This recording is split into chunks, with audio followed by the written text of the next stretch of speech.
Thanks for joining today. Clayton, Kast, Director of Accounts here at Draft.dev. Thanks for signing into our monthly webinar series, the third one this year. Try to keep these all focused on anything DevRel and dev marketing related.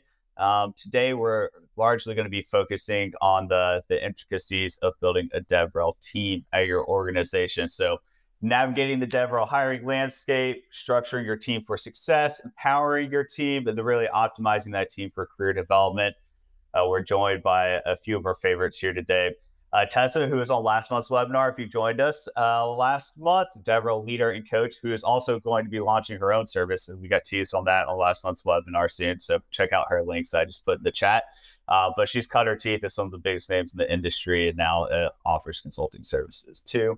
We're also joined by Owen Parker, founder and director at DevRel Talent, and Dan Moore, who we actually write for Draft.dev for FusionAuth, who has run a lot of the DevRel efforts over there at FusionAuth.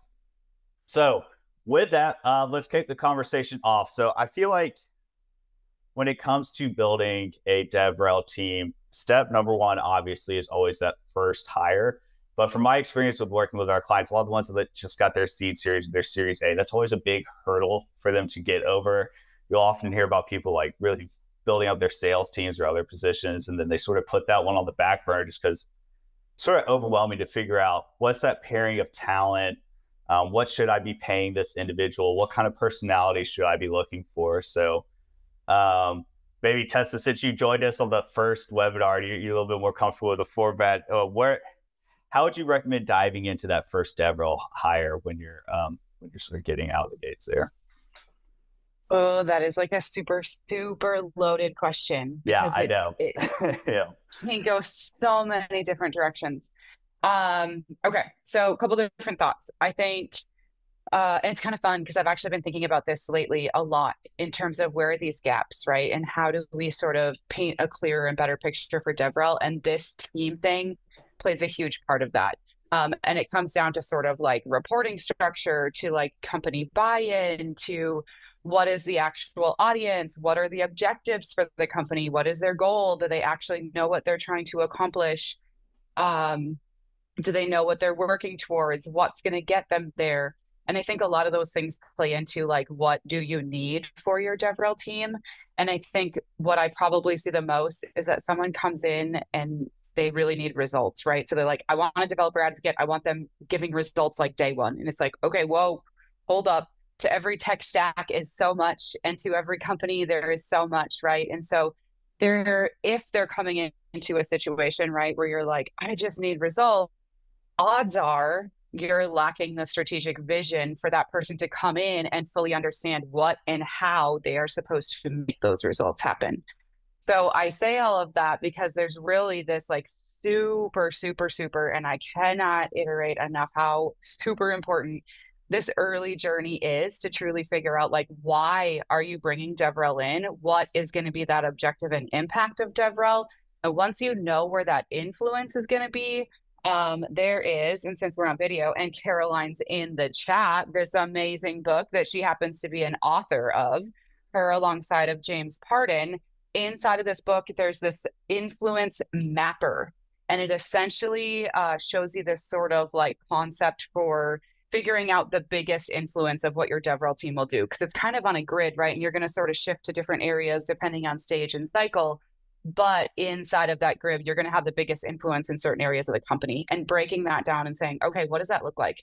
Do I need a leader because I actually know a darn thing about building a DevRel program? So I need to bring someone in to strategically drive that vision, to build an entire team to serve this. Or do I need to bring in a first hire and maybe a consultant or someone else to help them drive that vision, so that that first hire can come in, can be the developer advocate that can give you those results, but they've got a strategy and a playbook to work from that has been built alongside of that company where executive buy-in already exists. So I'm going to digress. That's such a long answer. I apologize for keeping the stage for so long, but I just think it's so important when it comes to this first hire, because there's just so much that goes into why are they there? You hit the point I wanted you to hit. Like, I was hoping you go that direction. We see it, like, we're a content world, so we see, but similar things happen with DevRel where it's like, well, Medium told me I need to hire DevRel, so I'm going to go hire DevRel. It's like, okay, well, what's the larger purpose? What KPIs are we trying to hit? Because otherwise, and we see it all the time, like roles get cut if they're not able to show success. So what are you even going to be measuring? What are you going to be trying to accomplish on this front? Oh, and could you sort of approach that from like your side of helping people look into that? Like, what are the goals here for this team? And then Dan, I would love after that to hear your perspective from the actual client side, like actually hiring on those teams. Yeah. Okay, so briefly, you mean like if I were to come into a Oh, company I and was help asking, with this, but right? you're welcome That's to right. answer. No, go Oh, for it. no, I'm so sorry. I'm sorry. Yes, No, go Owen. for it. I didn't mean to interrupt. You were Try to talking to share me. the No. love. Yeah. Owen is good now. Yeah, I'll take over. You can jump in whenever you want. But yeah, for us, so we obviously speak to a lot of different companies, on a monthly basis that are looking to make their first hire. And the conversations we have is usually around what stage of their product is within like a community. So are they trying to build awareness? How many people know about them already? Are they trying to engage with an existing community? So they might have loads of developers using a platform or product already, or are they looking to then take the final step and, convert users into customers? So I guess for us, it's assessing that sort of journey and where someone is, where a lot of people hiring their first dev roles are going to be earlier stages. So seed, series A, maybe series B. They're probably looking at creating awareness around their products more than they are trying to get people to buy into their product. So yeah, for us, it's around addressing that and then really linking that back to, candidates and what they're looking to achieve, and what their skill set is. And, you want someone who can create great content so that your awareness is great, not someone that, can close deals. So yeah, the short answer is it depends on a customer and where they are in their journey. But yeah, it's usually awareness for us. So I just want to kind of bring in, from my experience, which is very limited, right? Compared to someone like Owen or Tessa, who've kind of been through the cycle before. I've had 2 DevRel roles. So I just want to be totally upfront about that. But I think if you're really early, sometimes DevRel just plays multiple roles. Like I've played product and marketing and customer success and customer support and even engineering. And I think when you're doing that, when you're thinking about that, that actually can be a benefit because you can hire someone or even fill that role internally. If you have an engineer who's like, I really want to not just be a heads down coder, I want to like really talk to the public or expand my role set, then you can have someone shift in a DevRel role and have them almost fill gaps in your org until you grow enough that you can hire a VP of marketing to run webinars and do VP of marketing type of stuff, or you can, hire that QA engineer or that, maybe more junior engineer who can take over the QA of that release, be that not patient zero, customer zero. So that doesn't really help address your question, Clayton. I just want to say that I've seen that too, right? So I would say, to echo Tessa's points, one, executive buy-in is so important because the role is so fluid. And then 2, know what you're getting, and really have clear goals for them. And to Owen's point, I think people think the DevRel is like this magic fairy dust that will automatically bring you awareness. And that is not true in most cases, I don't think, because no one you can hire has the ability to get something on the front page of Hacker News at will. If they did, they would be out there selling that for the highest dollar, right? So I think you just need to be kind of also cognizant of the limitations and realize the value that DevRel can bring beyond just kind of awareness, that they can fill those chinks in your organization. Totally. It's going to look a lot different depending on your size and what the team's capable of, right? Like, I mean, that's the nature of any role, whether you're a startup or, getting into the later funding rounds. And I joke all the time with our clients that are like looking to hire. It's almost like hiring your Colonel Sanders at times. Like it's going to be your person that's sort of going to be your face out there on a lot of the stuff. So on that front, so we sort of like, okay, you're an organization, you've identified how you're going to define success for this role. You know what you're looking for, what that individual needs to do. Next comes probably the hardest step when it comes to building these teams, which is recruitment. How do you guys think is an effective way of going about finding the right kind of individual for this role? I'll kick off. Sure. Yeah, so from our side, we're obviously a bit more on the talent spectrum. So we do tons of research and data into actual talent pools and where they're based. I guess for our clients, you can put together a really good job brief on what you're looking for. You can set really good goals, what you're looking to achieve, awareness, community, etc. But if the talent doesn't exist and where you're looking, then it could be a waste of time. So we do a lot into different locations where candidates are based, how big the actual pools you are looking for, because it's a lot smaller than a lot of people think. An example, we did some research recently for a client in San Francisco where you've got 100,000 software engineers, but you've got 500 people in DevRel. So the talent pools are really small compared to a lot of bigger, I guess, industries where people are hiring a lot more people. So yeah, from our perspective, we look at loads of talent, all data, see where people are, and then be able to advise best on that, on whether you need to be looking remotely, whether you need to be looking in certain locations that match with where you're looking for. So wait, Owen, you got to answer the question: where are the people? That's the £1 million question or $1 million question. The data we have, so there's about 7,000 total in the US. Is probably the most dominant, I guess, location for where developer relations live. Outside of that, it's probably second place in Europe. So our main two headquarters is US, New York, and me in London. So we cover both spectrums. But yeah, there's worldwide. It just depends on where you're looking for and what location you're in. Well, I'll chime in real quick, and then I'd love your Tessa's thoughts. But the things I would say is you don't necessarily need an existing DevRel. I think you can look at software engineering folks, again, assuming you're kind of a dev for a software company that have skills and want to move into DevRel. I think that was kind of how I got in DevRel. I think that's a really great talent pool. And you can ask for them to do things like show you what they've written or show you some way they've engaged with the community during the interview process to kind of check things. Now, that's not going to work for, as Tessa alluded to, that DevRel leader who's going to come in and do the strategic vision. You don't want someone just kind of winging that one.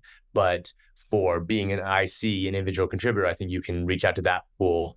And then the things I would say don't do is don't just look at popular folks on Twitter, right, and sort everybody by Twitter, because that's not the only measure of a DevRel. And then the second is, I think you want to be aware of trusting reputation over trusting reputation. I think reputation is a great way to find people, but you also need to check to see that they're going to fit your company's culture and that they can do the work, because your DevRel job is different than the one they previously had. So those are two things that I definitely would avoid doing. They're super great answers. Okay, recruiting. I take a very DevRel approach to recruiting. So I kind of make it as like it's a marketing campaign for me, right? So whenever I've had a team and I'm looking to hire, or when I'm in a consulting gig and they're looking to hire, I am lucky and that I have a really great network in DevRel because I've been contributing and like Dan, right? And actually like Owen and I just met recently, but like I had seen Owen and knew of him. And the nice thing about the DevRel industry is we're pretty close and we're, pretty well connected, honestly, for the people who are at least somewhat tuned into sort of the industry. And so what's nice about kind of those like different combinations, right, is like, okay, let's use our DevRel skills to like bring in the recruits. And so when I was building a team, I think it was about almost 2 years ago now, actually. Oh, it was over 2 years ago. Anyways, time has flown by. I was actually building a pretty big developer relations team. And so there's going to be multiple developer advocates. I needed a community leader. I wanted someone to report to that community leader to do kind of day-to-day community operations, just due to the way that the strategic vision was of like how we were going to go to market. Developers were a new market. And so it was already a successful company. We were taking it to market to developers. And so resources were at my availability. And so it was just a really great opportunity. So in that situation, what I was able to do is sort of just write this like blog post about, hey, here's what I'm building, right? This is the team that I'm building. Here's what I care about. Here's the skill sets that matter to me. Here's what you can expect to do in the job. Here's what you might not get to do in the job. If you really love code, maybe you're not going to, just kind of all the caveats that come into DevRel of like, are you going to do more advocacy or more community or more coding or more developer support, right? There's just all these different kind of funnels it can go into. Anyway, so writing that post was very helpful because then people got to dive in and be like, I get to meet who my boss would be from a writing sense, right? Understand what they're looking for, understand the team that I'm coming into, understand the dynamic of the company and why I'm getting brought in. and be able to sort of like self-select if that role is a good role for them, right? And then from there, because we are so close niched, social posting personally, just for myself, saying like, hey, this is the team I'm building, this is what I'm doing. I did a little building in public where I shared some of like job description drafts and copy and things that I was pulling together. And honestly, like I didn't have to take any candidates from our HR system. Every single lead came from just that marketing or DevRel approach of just reaching out to my community and like engaging with the people I know. And then they are sharing it with the people that they know, right? And as all of us in this call know, like that's how DevRel like wins. That's how we drive that success, is that us developers as peers and humans are like, yep, if you're one of us, we support you, we're here for you, like boom, let's do this together. And how do we help this person make it happen? So that's my one approach. The second approach I just want to drop really quick is your power users. Go figure out who your power users are. Use like an Orbit or a common room or another community tracking tool to figure out who your power users are, the ones that are constantly in your forum helping people. Offer them a role, or at least offer a conversation to bring them in. I've seen that take place at so many different companies and be so wildly successful because they're so tuned into your product and have a completely different view. So, okay, digressing. That's mine. That was going to be literally what I was about to say is all the time, like if they're already essentially a brand advocate, maybe have a conversation with that person. They're doing it for free. Why not pay them to do it even more? Heck yeah.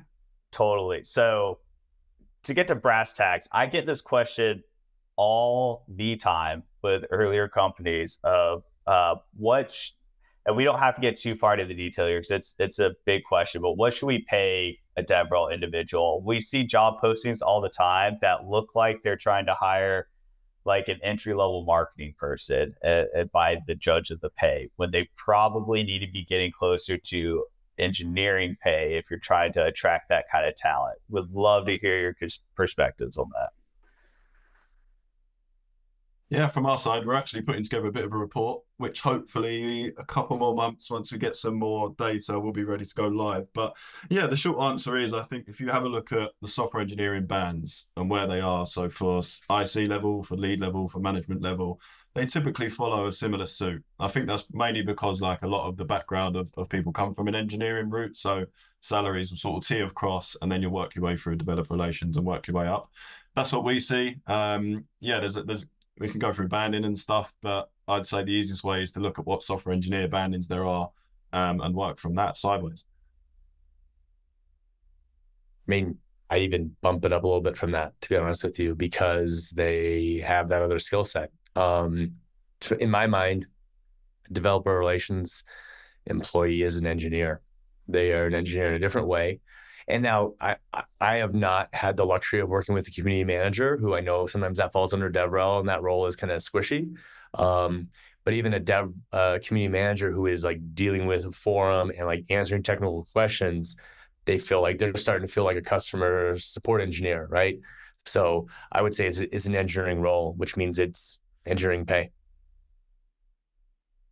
Yeah, I think just to add to that briefly, pretty much echoing what the two of you just said is like, if you want a technical person, then pay them the technical salary that they are at.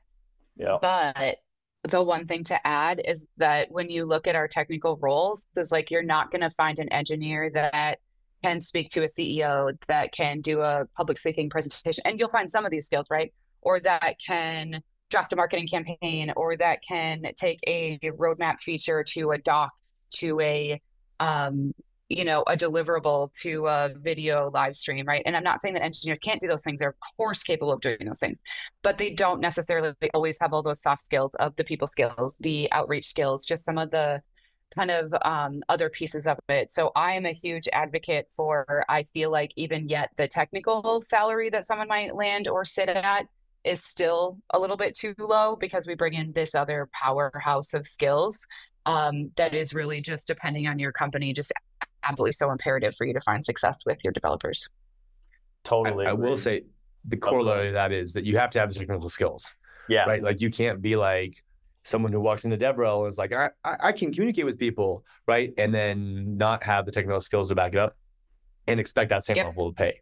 So from dealing with those roles on a daily basis, the individuals that come from a marketing background and try and learn the technical just have a lost perspective on what should be happening a lot of times in the space. Although, And it's like not you're that, saying, Tessa, it is hard to find those soft skills. yeah. And it's not that you have to be technical in DevRel, right? There's like program manager, there's community managers, there's, technical editors, right, that are more editing copy. And so don't rule yourself out that you're not technical and you think you can't be in DevRel, because that's not wrong, right? Or that's not right. But I think that when it comes to these technical skills, like if they've got the tech chops, I say that it's like DevRel, the best DevRel leaders have tech chops, they have biz chops, and they have people chops, right? And so when you think about that sort of outside in the greater world, like someone at that capacity or caliber is usually an entrepreneur running their own company, doing something big, consulting. Like when you have all those skills, it's a hot commodity. So yeah. They get hired quick. And I think maybe the better distinction here might be, so if you're like the first hire onto that team or that role, you need to have all this all encompassing, right? But then when you get the opportunity to scale that team up is when you can start looking at individuals that are focused on the different areas, whether it's like technical writing or community development. So when it comes to like, you get the opportunity, like the leadership's behind you, they're seeing the success of this team. How do you scale? Like where do you see like the major categories that you can start branching people into? What does that team look like to each of you? I feel like we should have a hypothetical company here, right? To make this more concrete, because what you need at like a Snap is different than what you need at a FusionAuth, which is different than what you need at a SendGrid, which is different than what you need at a, pick your Earthly.dev, right? Like every single like company is going to need something different. So the first thing you do is need to assess where's the holes, and then like how are we reaching our community, right? Like where are our community living, right? If they're all on Hacker News, then we want people who can write great stuff. If they are all hanging on YouTube, then we want people who can make great videos. And of course, there are developers everywhere, right? So everything can be a viable solution, means of reaching your community. But like anything else, we're resource constrained. And so you need to kind of have some kind of evaluation matrix, which is where some of that expertise and some of that strategic thinking needs to come in to be able to make those hard choices. But that's the first thing I'd take. If someone said, hey, Dan, guess what? You get to run DevRel at company X. I'd be like, well, let's talk about what company's X's needs are internally, and then also where does the community live, and then from there start to build out a hiring plan, realizing that those first couple of hires are still going to need to be a little bit Swiss Army knife, right? Like you can't hire someone who just does video and is like, if you come to them and say, hey, please write a blog post, they're like, not my job, right? Like at a small company, small team, that just is a non-starter in my opinion. Yeah, to tee off that, I think it depends on, I think you've got to really lean on the shoulders of that first hire and see where the demand is. I guess most commonly is a DevRel guy or girl will get thrown in and they'll be doing everything. And eventually there'll be cracks. So it'll be looking at those cracks really and seeing what works, but also seeing what's working really well. So if technical writing content is working really well, then you might want to look at your second hire being a writer. If, video content is getting the most engagement, then go down that path. But yeah, it depends on company. Like an OpenAI, when the whole of Twitter done their DevRel for them, it was more around hiring support guys to help with the engagement. So it really depends on your product and, where you are at within the community. But yeah, I'd say lean on the first hire and take it from there. I think there's like a lot that I feel like goes into the scaling thing, right? Because it's like the whole, why are you scaling and how did that process get you there? Because I feel like if you've decided to scale, you've probably got a pretty good idea of why you're doing that. And hopefully you've been very strategically driven to get there. I think what Owen and Dan both said are like absolutely amazing answers, just to kind of actually build off of what the two of them even said. And more so kind of Owen and what you had actually just said, right? Of like taking that sort of niche. The thing that I think is like so important with DevRel, and anyone who probably listens to me speak is just like, Tessa just drives this home. But it's like, it's that company buy-in. Like the entire company should be like, hey, DevRel, here's a resource for you, because I know that what you're going to do is going to come back around to impact field marketing or sales or our marketing or product or engineering in some way, right? Or like something, recruiting maybe even. And so I think like when you think about scaling, I think there's a multitude of different things to think about with scaling. Like, right, there's a scaling of resources and efficiencies and like, how do you scale your team specifically? And I think you may be to a point of like, how do we operationalize? How do we get more tools? How do we bring in a couple agencies? How do we bring in a contractor? How do we just take some of the sort of like steps as a leader that you can do to sort of scale early. And then I think there's sort of like this bigger level scale of like, oh, okay, well, we're going to like scale our team, right? And I think that before you say, hey, we need a whole huge giant team, what can you do that you just did on your DevRel team, the scaling of operations, the bringing in resources, the whatever it might be? Can you do that across the company, right? Does marketing, does design, does like, I don't know, right? All the different teams or functions. Is recruiting looking to do video content? Does DevRel want to do video content? Does marketing want to do video content? Oh, cool. As a combined force, can bring in someone who can create video content for us that comes from all of our budgets, right? Because we all want this kind of end result. And I think that some of the deliverables that come out of DevRel, like content production or events or kind of community efforts or, kind of private sort of dinner, invite only sort of VIP user type of stuff, can all be very beneficial to the rest of the company. And so I think like scale your team, scale at a company level with what you already have, because there might be an opportunity to bring in less heads and get a greater impact. But then I think outside of that, right, it is truly starting to actually scale your DevRel team when you get to that point. And it really, again, is what are those like end results that you're trying to grow towards? And so if you're seeing that on the influence mapper that we talked about in the first question, where do you drive the greatest influence? If that really is truly falling and needing to continue to fall in this sort of like marketing and community sort of like loop alongside with like feedback, right? What are you going to do to bring those pieces in the challenging ideas that you have? Like, is it really a matter of resources because people are constantly doing things every day? Or is it a matter of, essentially like bringing someone in that can kind of work with all of that, right? So I'm going to digress now because it's just, I think y'all get sort of what I'm saying in terms of thinking about scaling in so many different ways. But I feel like if you're ready to scale DevRel, hopefully you've sort of looked at how you can kind of scale and become more efficiently internal first. You guys are easy to tee up. You're going the direction I'm hoping you would go with it. Like, ultimately, I know everyone's goal when they wake up every morning is to plan, make sure they have an idea of where they want to take it, how they're going to measure it. That's no one wakes up and goes, oh, I'm just going to willy-nilly this. But you get home from that one conference, the anxiety's hitting you. You need to be doing this, and this. Or you get that new round of funding and the leader's like, I saw this on the newsletter. We need to go get this right now. And it's just making sure not scaling back, but just reassessing there's a larger purpose to what you're doing. Or even like one of our commenters was saying, like being very clear on the roles and responsibilities of those individuals, what they're tasked with, just tends to keep everyone happier. Diversity and inclusion, I feel like particularly important everywhere, but can be very important when these roles can be the communication sources for your companies often. What are some best practices you guys like to follow on that front when it comes to these teams and how they work?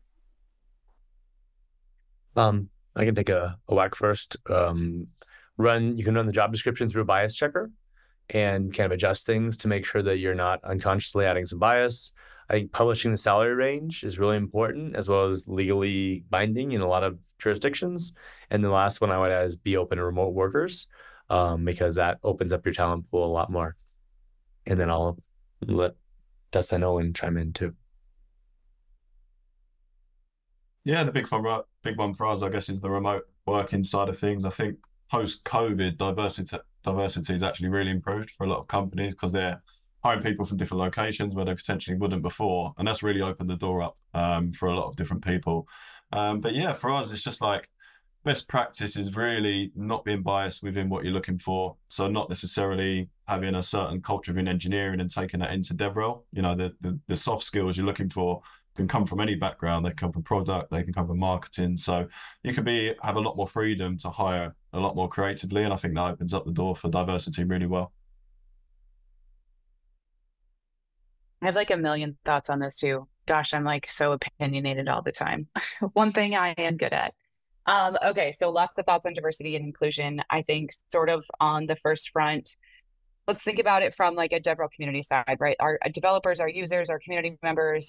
It's really super important for our programs that we have code of conducts, that we've got, basically those types of like rules and I don't want to say regulations, but just like, kindness, right? Like just that like expectation that if a developer comes to an event that your company is hosting or that you're personally hosting or what have you, that they're going to feel safe. And so whenever you're doing any sort of DevRel efforts, you're always bringing a lot of people together. And so in a community forum, in a product feedback test group, a dinner, a conference, a meetup, right? You're constantly bringing people together and people need to feel comfortable. I remember just talked to someone about this the other day. One of the first conferences I spoke at, I was the only woman there. Like, no joke. You hear about these stories, but it really, truly happened to me.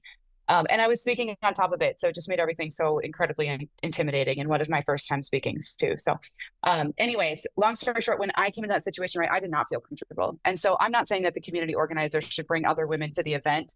That'd be great sometimes if there really is a very obvious void with the users you're trying to approach. Like, how can you start to be more intentional with those users and building a culture inside of your developer community that other people want to see? I think about more than anything, really, truly just thinking about that experience. Like, what was it like for me to go to that event and be alone?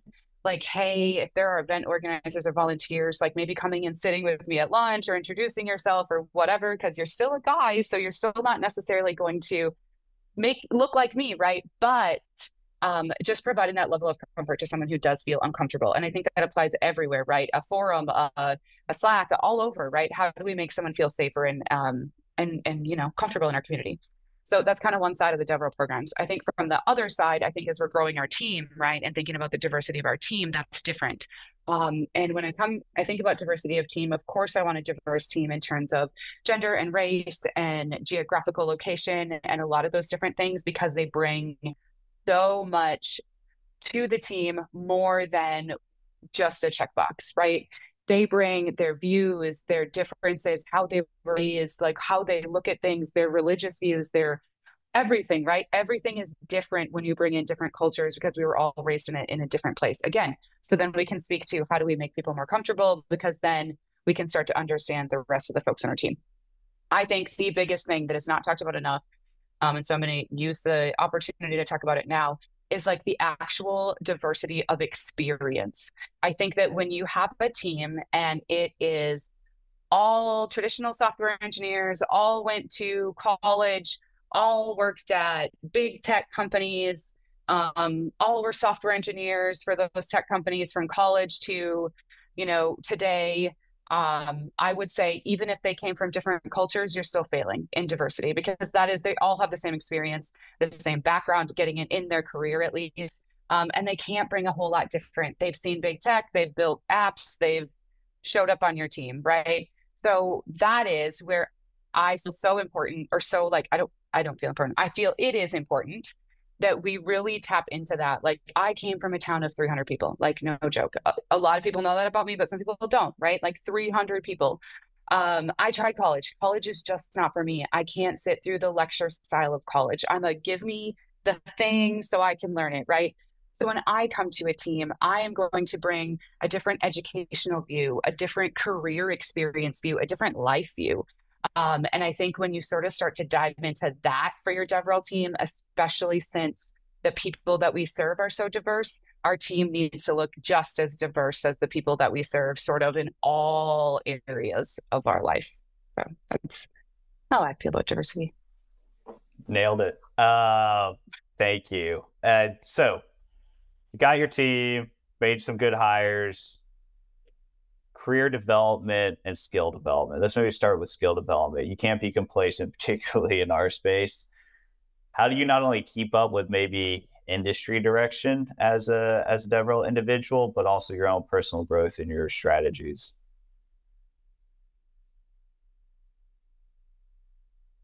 Another big, vague question. I know. Sorry, guys. Oh, I can jump in. I'm, again, like the other thing we talked about, I'm thinking about this right now because this is something that I'm building as a part of my offerings as a coaching opportunity for other folks who are either DevRel leaders or peers, or who are founders and leaders trying to bring DevRel to their org, of just sort of like finding that like gap, right? And so there's this concept that I've been pulling together of this idea of this developer program map. And so it's sort of everything that goes into building a program. And there's, of course, all the things that you deliver to your developers, right? So their documentation, the developer hub, our website, the blogs, just kind of all the things that fall into sort of that developer journey view. But then there's these other pieces. And so the other pieces to me fall under sort of company and stakeholders. They fall under sort of these like leadership skills, like of actually managing and leading a team, both strategically and fundamentally, and on a mentorship side, right? And then there's you. There's like you personally, like what skills do you have to bring to that role? And so I think when I think about DevRel, it's oftentimes sort of this like area where we have so many different skill sets that are not necessarily required, but can be leveraged in what we do, that it can often feel very overwhelming to start to do this like self-improvement or to understand and see where we can start to grow. And I think when we can start to look at sort of that map, right, and think about it of like, okay, how am I doing with the company and my stakeholders, right? Am I communicating well? Am I delivering well? Am I reporting well? Do they understand what I'm doing? Is it clear the impact of my work? But then also sort of looking at those leadership skills, right? Of like, am I a great manager? Am I mentoring my team? Am I hiring efficiently? All the things we're talking about in this webinar, right? But then as a person, right, am I still credible? Do I have that thought leadership? Do I present myself well? Do I have a personal brand? And I think that sort of all of those types of things like go into kind of like all the things that we need, right, in this career development sort of space. And so I think a number of different books that I love, like Rise by Patty Azzarella is a really good book that will sort of help you see some things in terms of that skill growth. But I think where it's probably most important is to truly take a step back, like looking at books, right? Like the book I talked about that Caroline and James wrote. This is an amazing book. It will definitely shed light on the areas you are not familiar with, and probably a lot of business stuff that you don't know that I feel like most DevRel folks fall into. And so to just kind of like add or share more of an example, and then I'll stop talking, is that most of the folks that I have been coaching fall into a couple different buckets. One bucket is I want to be in DevRel, but I'm already really super great in tech and I'm a leader and other sort of great skill sets. And so it's focusing in on how do they represent themselves in DevRel, and then how do they understand DevRel, but they're great at kind of leadership and company and sort of developers, right?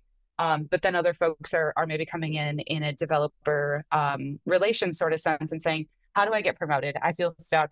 How do I move forward, right? How do I advance my career? But then also maybe having this feeling of like the gap in their program, right? And so then how do they sort of supplement that? So I think filling those gaps is really just a matter of kind of looking at those four kind of buckets: company, your devs and their programs, your leadership skills, and you kind of as a human is what you bring to the table, and where you feel like you can improve in those four areas.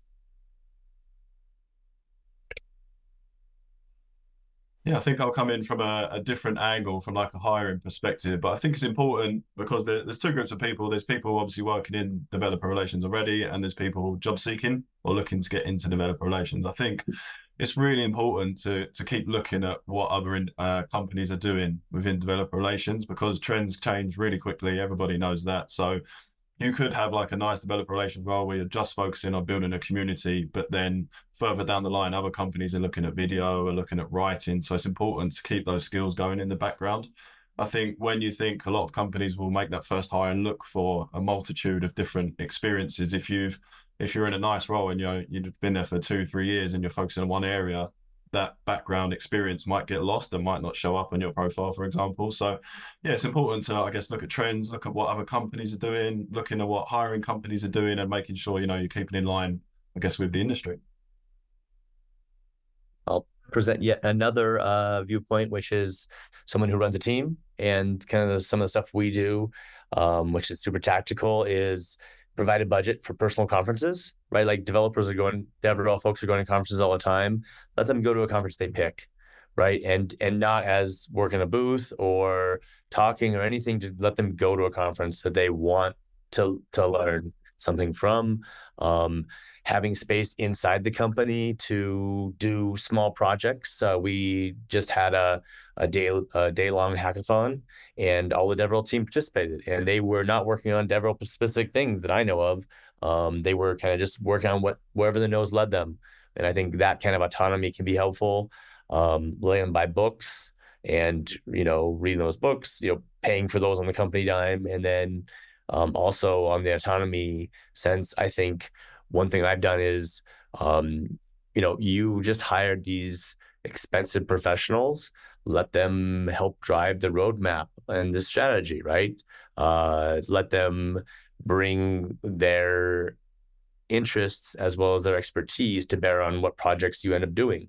Obviously, some stuff needs to be top down, or some stuff when you're leading the team, you need to like make sure that just because the DevRel wants to learn Rust, they're not herring off learning Rust because it's for fun, unless it's on at the Hackfest day. But there's nothing to say you couldn't say, well, how does FusionAuth, for example, how does Rust interact with OAuth and a YDC? Well, gosh, you can do that as one of your projects this quarter. And so I do want to say one thing that I think is really important for DevRel is to realize that you won't be a cutting edge dev, right? Like you are not carrying a pager. At least I've never run into DevRel who carries a pager. You won't be operating your software for your customers typically, and that's okay. I think you just need to kind of accept that. But if your DevRels have that technical bent, which many do, you want to make sure you give them plenty of opportunities, whether that's example apps, quick starts, even reviewing code in the actual product, whether that's, again, being that customer zero, or I've actually done a few small fixes in our product, and having the opportunity to actually still be a hands-on coder, I think is going to be really important from maintaining those technical skills. I like the idea of presenting of opportunities. This probably goes for any role in any company. And you see it spewed negatively, both in large companies. Large companies, we're so process-oriented, stick to responsibilities. As small companies, that you're so concerned about your baby that you don't want to give responsibility to anyone else. But instead of it being opportunities for failure, it's opportunities to learn. I mean, that's the only way, right? Just how it has to be done. All right. We're going to dive into one more last very broad question, and then we'll hit some of these Q&As. Couple of great questions from the attendees here. But any just like emerging future trends in this space, this area that you feel worth commenting on right now? We've had quite an interesting one recently, and that's where companies will hire DevRel, but I think we've seen a slight trend of VCs looking into DevRel as well.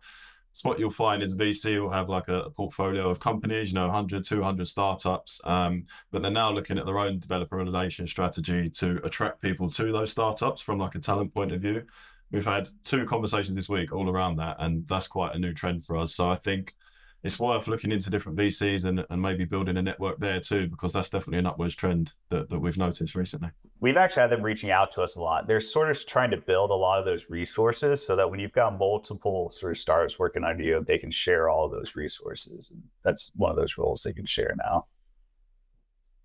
Gosh, that'd be so nice, because like, here's like, just to jump in, obviously, but here's my opinion of, I feel like, in the trend that I'm going to lead into, right? Okay, so we've seen all these layoffs, right? And I don't think that I know for a fact it is not necessarily DevRel's fault. It is obviously the economical climate that we are in, and the desire to squeeze and try to be more profitable, right? And DevRel can oftentimes look like a very expensive team.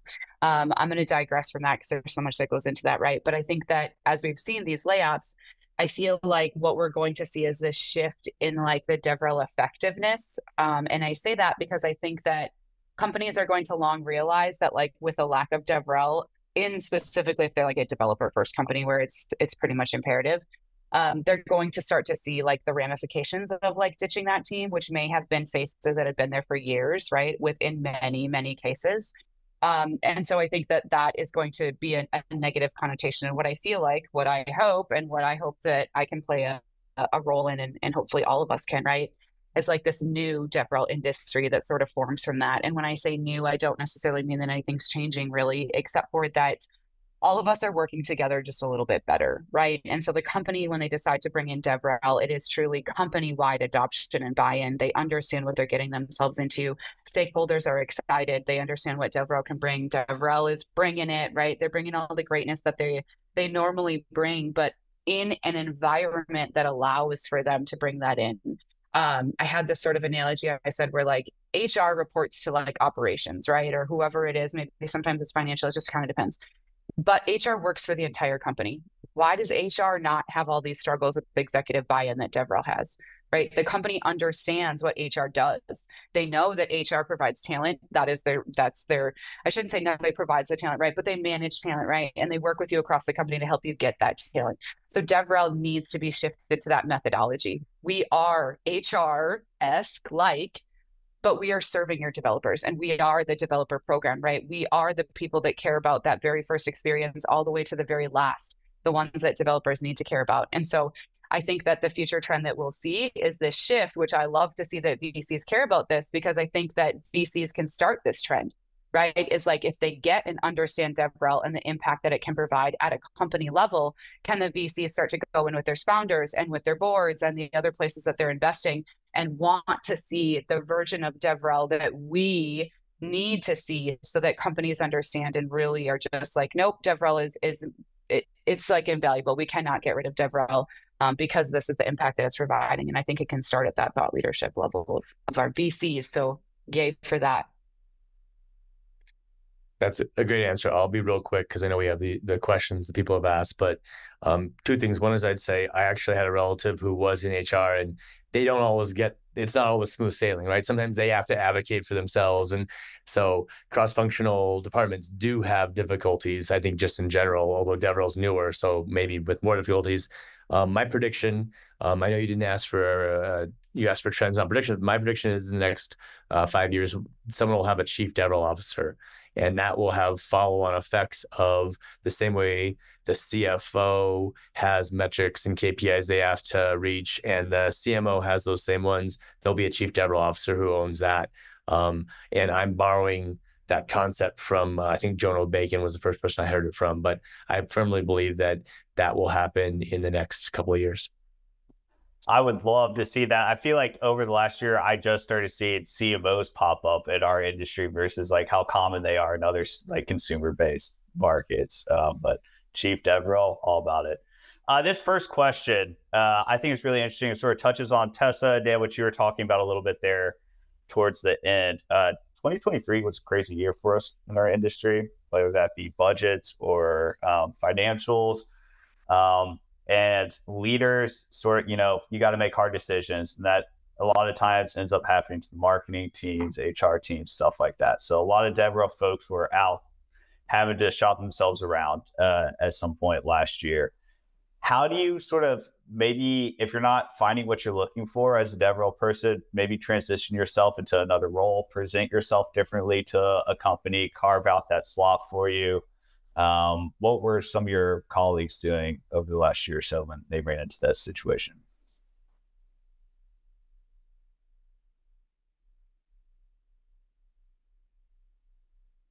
I mean, I know people who left DevRel, right? Yeah. And some of it was because of some of the stresses of DevRel, but other reasons were because they didn't feel the role was being respected, or they had a really hard time finding a role. And there's lots of DevRel adjacent things that I think are good options, like product manager, technical trainer, customer support, depending on your level. Those all can be you can use those same skills and, still find a job. Because I get it. Like, even if you want to stay in DevRel, like at some point you got to eat, and that becomes a high priority. So I don't know if that is addressing all of your question, but I thought I heard you say, that's totally in line. Yeah, they're also like this. The individual asked this question is also like, maybe that means learning new areas of our space, like LLMs, AI, very hot right now. Does that mean like doing what you need to do to become educated in those spaces and sort of maybe not switch DevRel, but area? I think honestly, I don't know that I would want to go to the hottest space, to be honest with you. I in some ways, I think going to a boring space, because says the guy who works for an authentication company. Stable though. Yeah.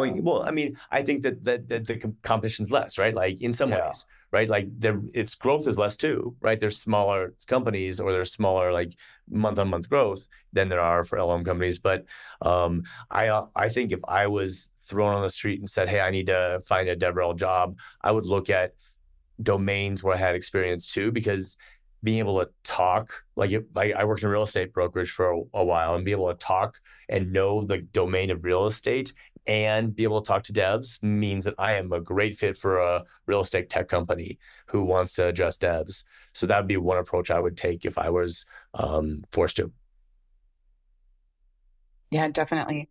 I think also just, to build off of that, right, is to like lean into the skills that you have. So I actually had this mindset. So I was laid off in early February. And so now that's building my own thing, which honestly I'm actually very excited about, because I think we are in this economical and this like time in DevRel where things are shifting. And I'm like, oh, here's my time to do some cool stuff for more than one person, right? Or help many. But I think as we, sort of start to like, as we sort of start to, kind of work into this and think about that, we all have a variety of different skills that we bring to our developer program. And so when I thought about, hey, what's next? And I thought about, hey, what's next? Because I was working in augmented reality. So also sort of cutting technology, but we didn't get the like big boost that AI got last year. And so we're still sort of like, or we're still sort of in this kind of quieter cutting technology. And the problem with that, similar to what Dan said, right, is that it's still not sort of reliable, right? Are people going to pick up that technology and love it as much as they think? Is AI going to continue to be as well loved? I don't think it's going to go away, but like maybe what are we going to learn? What are we going to change? And so I think that nonetheless you're going to have some struggles with that because you are sort of in a volatile or a new industry or market, similar to Web3 as well, I believe. But when you think about even in that role, right, I thought about a variety of different things. So I technically reported to the sales team. I was under partnerships. I have done sales engineering before. I'm actually wildly good at sales. I know sales is taboo. However, right, when you look at it from a developer connotation, it's really more of still that relationship. I'm still building relationships. And I feel like I could do that in a really meaningful way in sales, right? And it's like, well, what does that look like to sort of nurture? But on the other hand, it's like, oh, okay, there's this awareness side, right? So like driving awareness and content marketing and socials and events and kind of community outreach and things like, right, that all falls to say a developer marketing sort of opportunity as well.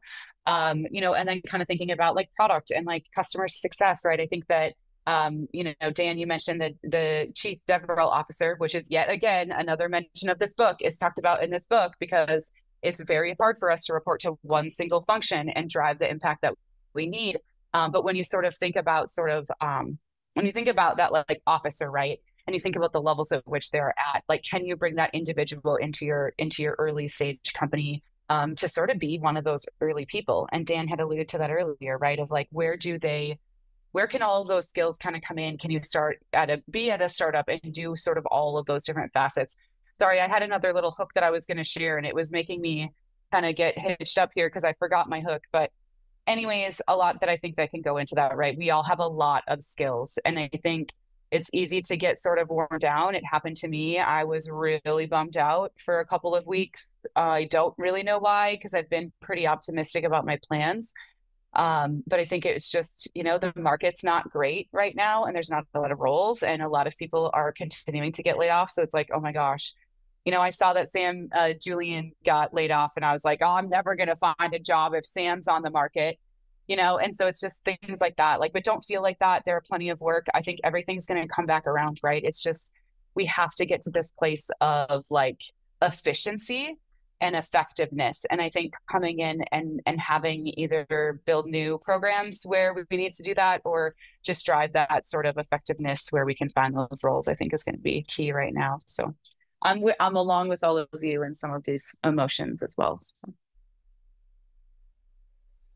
Oh, we had a question pop up while addressing that one specific to you.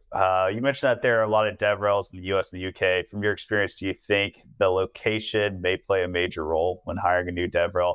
Like, do you see companies putting a lot of, are they emphasizing where that person's located? Yeah, I think so. Yeah, I think it a lot links quite closely to like events and where they're based. So most of events are based in Europe and US. So I guess the natural thinking is to have boots on the ground in those locations. But my advice on those ones is always to look at remote hiring companies first versus for going for those roles that are based in locations. Because if you're looking for a company that hires anywhere in the world, then those are the guys you want to be speaking to. If you have companies that have a real sort of tendency to hire in certain locations, if you're in an application process, you're going to be up against it. So yeah, the short answer is it is tough because that's where the majority of developer relations candidates are. So if you're in a process, then there's going to be a preference there, but you can get around it by looking at different companies and where they're based and where their employees are based. And And also build communities. If you're in a certain location, look who else is working in DevRel in those locations and reach out to them and take it that way. Totally. These last two, we sort of like stressed throughout the conversation, but maybe we can just sum it up for our attendees here. Maybe let's hit your top 3 points for, a solo DevRel professional starting at an early stage dev tool company. What's number 1, number 2, number 3 in order to maximize and showcase their value, just to put a nice little bow on it at the end here? I mean, this is what I did. And so I'd say getting company buy-in, and so getting not company buy-in, executive buy-in, which means getting a quick win. And what's a quick win? Well, again, it depends on the company. So ask what the quick win is, right? And I would say if the quick win is, and try to make sure it's something under your control. Obviously, the quick win is always going to be like, we want to double website traffic, which is a really, really hard question, thing to do. But you could say, okay, I'm going to build based on my research and what I've talked to other people, we're going to do these things, which should have a measurable effect on website traffic. And then I guess the last thing would be, don't be inflexible. I saw Caroline mentioned, watch out for being a Swiss Army knife, or trying to hire Swiss Army knives. In my experience at startups, everyone should be a Swiss Army knife to some extent. Again, I'm talking about under 10-person startups, right? I'm not talking about 100,000-person startups. And I think if you're in a really early stage startup, then you can benefit by being the person who says yes. That's going to help you, and it's going to help your skills, and it's going to help you build that buy-in from the executives.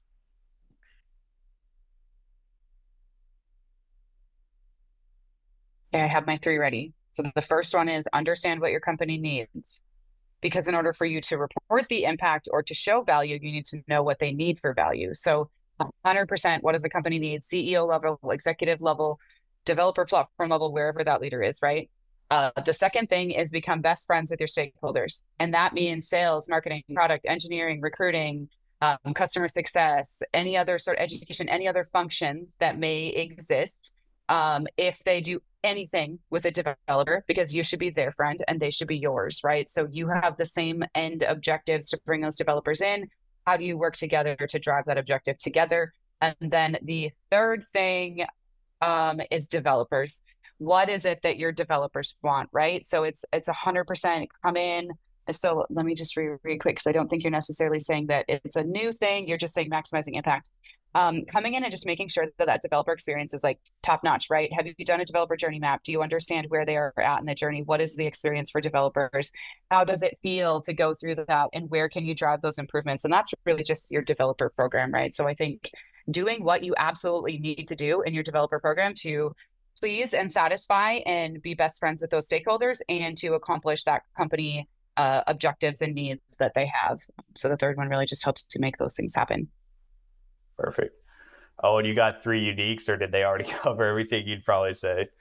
Yeah, it's a tricky one. They're really good ones. But yeah, I can only talk on sort of what I see from people we've placed and that I've seen get new jobs. But yeah, I think what I see work really well is be vocal about what you're doing, particularly quite early in a new company. That's not just internally, that's externally. So sharing content on LinkedIn, not just wins, but also, people who've spoke with, people who've dealt with within developer relations, is always great.